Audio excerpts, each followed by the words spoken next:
हाय. आज मी डायरेक्ट विषयाकडे येणार आहे, कारण टायटल तुम्ही वाचलंच असेल. हा विषय घेऊन एक मैत्रीण, म्हणजे वाचक मैत्रीण माझ्याकडे आली होती, की तिला हा प्रॉब्लेम होता, की तिच्याच बालमैत्रिणींचा, म्हणजे अगदी शाळेत असल्यापासूनच्या मैत्रिणींचा एक ग्रुप आहे आणि बरेच वर्ष त्या एकत्र आहेत. आता सगळ्या प्रौढ आहेत, प्रत्येकीला मुलं-बाळ आहेत. या सगळ्या नोकरी करत होत्या. तिनं नोकरी सोडली मध्ये, कारण तिच्या मुलाच्याकडे लक्ष द्यायला कोणी नव्हतं. सो तिने मुलाकडे लक्ष देण्यासाठी नोकरी सोडायचं ठरवलं आणि आता ती मुलाला सांभाळते. या बाकीच्या सगळ्या नोकरी करतात. तर तिचं असं म्हणणं, की जेव्हाही आता आम्ही भेटतो, कितीतरी वर्ष झाली, तर त्यावेळेला प्रत्येक वेळेला त्या मला मी नोकरी करत नाही याच्यावरनं खूप टीज करतात. माझ्या बऱ्याचशा गोष्टी किंवा आम्ही जे मोकळेपणाने एकमेकीत चर्चा करतो, व्हॉटेव्हर नातेवाईक असतील किंवा त्यांचे काही विषय असतील, त्यात पण खूपदा मला बोलतात आणि त्यांचा फोकस हाच असतो, की तू काहीच कसं करत नाहीस, तुला घरी बसायला कसं काही वाटत नाही वगैरे, वगैरे. तर ती प्रत्येक वेळेला दुःखी होते या सगळ्यातनं आणि तिला कळत नाही आहे, की याच्याशी डील कसं करायचं. म्हणून ती माझ्याकडे आलेली होती आणि मला वाटतं हा जो प्रश्न आहे ना, हा मला आत्तापर्यंत खूप म्हणजे खूप बायकांनी विचारलेला आहे, की जुन्या मैत्रिणी आहेत, बालपणापासून आहेत, पण आता आमच्यातल्या मैत्रीमध्ये हे असं होतं आहे, अपमान होतो, टोमणे मारतात, तर काय कसं डील करायचं यांच्याशी? तर एक महत्त्वाची गोष्ट लक्षात घेण्यासारखी आणि मला असं वाटतं कदाचित हे पुरुषांना पण प्रश्न येत असतील, पण माहीत नाही म्हणजे ते ह्या गोष्टीशी कसं डील करतात किंवा त्यांना खरंच प्रश्न भेडसावतात का? पण बायकांना बरेचदा हा प्रश्न येतो कारण त्या खूप प्रत्येक गोष्टीचा इमोशनली विचार करतात. मैत्रीमध्ये सुद्धा खूप इमोशनल असतात आणि त्यांचं बॉन्डिंग खूप खरंच स्ट्राँग असतं जेव्हा बालपणातली मैत्री असते तेव्हा. पण इथे एक महत्त्वाची गोष्ट लक्षात घेतली पाहिजे. बालपणी आपण मैत्री करतो, ती मैत्री कशी असते? त्यामध्ये फार विचार नसतो. त्यामध्ये सहजपणाने झालेली मैत्री असते.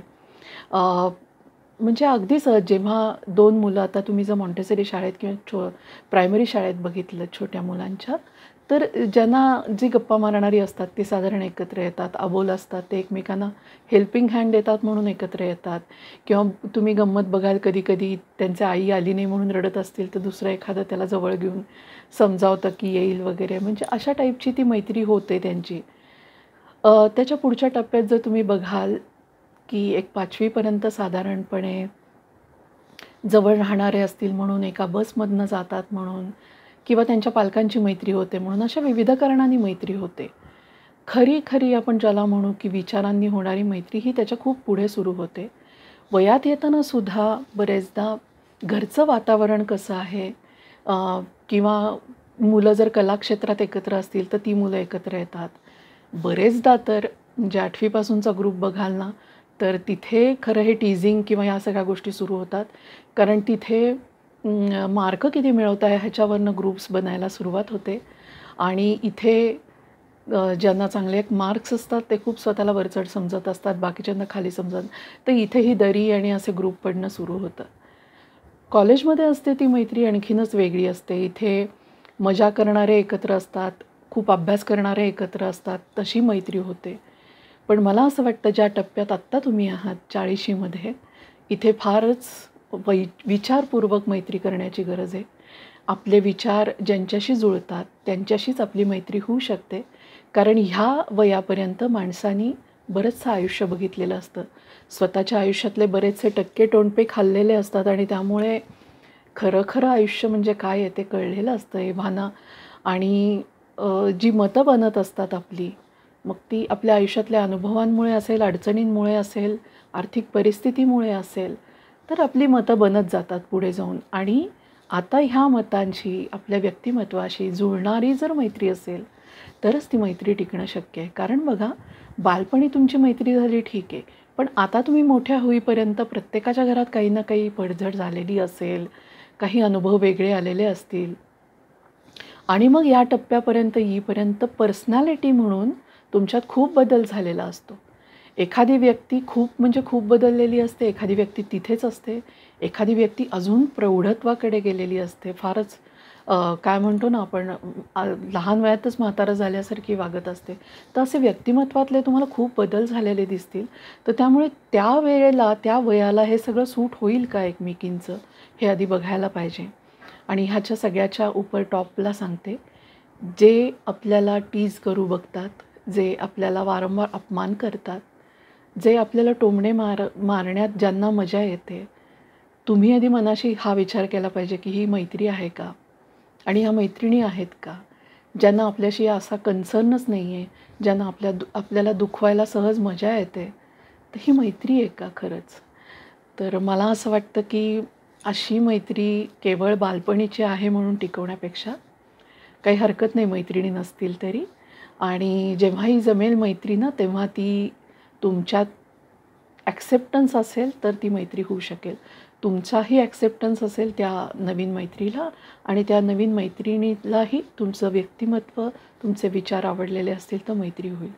तर त्यामुळे ही ह्या वयातली मैत्री खूप महत्त्वाची आहे. आणि मला असं वाटतं की ह्या वयात आल्यानंतर जेव्हा असे प्रसंग येतात की लोकं आपल्याला नाकारत आहेत, लोकं आपल्याला दूर करत आहेत किंवा आपल्याला टीज करत आहेत, अपमान करत आहेत, तर मला असं वाटतं की ही जी वेळ असते ना, ही ह्यातनं काहीतरी शिकण्याची वेळ असते.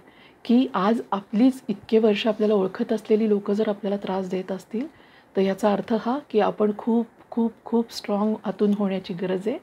कारण याही पुढे आयुष्याच्या टप्प्यावर अनेक असे प्रसंग येतील, जिथे आपण भावनिक पद्धतीने उत्तरं नाही देऊ शकत. तिथे खूप स्ट्रॉंग असण्याची गरज असते.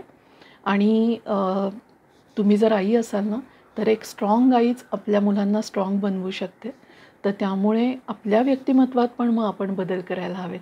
आपल्याला ज्याही परिस्थिती मिळतात ना, ज्या आपल्याशी न जुळणाऱ्या आहेत, किंवा जी माणसं आपल्याला मिळतात की जी आपल्यालाच त्रास देत आहेत, तर येस, त्यांना तर दूर ठेवायचंच, पण त्याच्यातनं आपण शिकायचं पण की नाही, मग मी इमोशनली खूप स्ट्रॉंग होण्याची आता गरज आहे. आणि काय एक फिल्टर आपल्या मनाला लावला पाहिजे की आपण त्यातनं काय घ्यायचं आणि काय घ्यायचं नाही. त्या आपला अपमान करत असतील तर आपण समजून जायचं की त्यांना जेलसी असते. बऱ्याच जणांना जेलसी असते, म्हणजे मैत्रिणी तर खूप असते, हे मी पाहिलेलं आहे लहानपणापासून. तर त्यामुळे हे समजूनच चालायचं की हो, जेलसी हा फॅक्टर असू शकेल, किंवा त्यांना तेव्हा काही बोलता आलं नाही आपल्याला म्हणून आता बोलायची संधी मिळाली तर बोलून घ्यायचं असेल, व्हॉटेवर, त्यांचं त्यांच्यापाशी. पण आपण त्यातनं काय घ्यायचं, आपण आपल्या फिल्टरमधनं त्यातनं गाळून घ्यायचे शब्द, काही आपल्या मनाला लावून नाही घ्यायचे. आपली पर्सनॅलिटी स्ट्रॉंग करण्याकडे लक्ष द्यायचं. आणि मुळात आपल्याला स्वतःला आपण कसे आहोत हे जर माहिती असेल, आपण स्वतःला छान पद्धतीने आवडत असू ना, तर आपल्याला जगातली कुणीही माणसं असू दे, ती आपल्याला नावं ठेवत असतील तर आपल्याला ॲक्च्युली फरक नाही पडायला पाहिजे. गेलेत तेल लावत असं म्हणायचं आणि त्यांना तिथेच लांबनं बाय करायचं अशा वेळेला. आणि बिलकुल रडायचं नाही अशा लोकांसाठी. तर हेच माझं सगळ्यांना सांगणं असेल, स्त्री असो किंवा पुरुष. तर हा होता माझा आजचा विषय. कसा वाटला मला प्लीज सांगा. मी इथेच थांबते. बाय.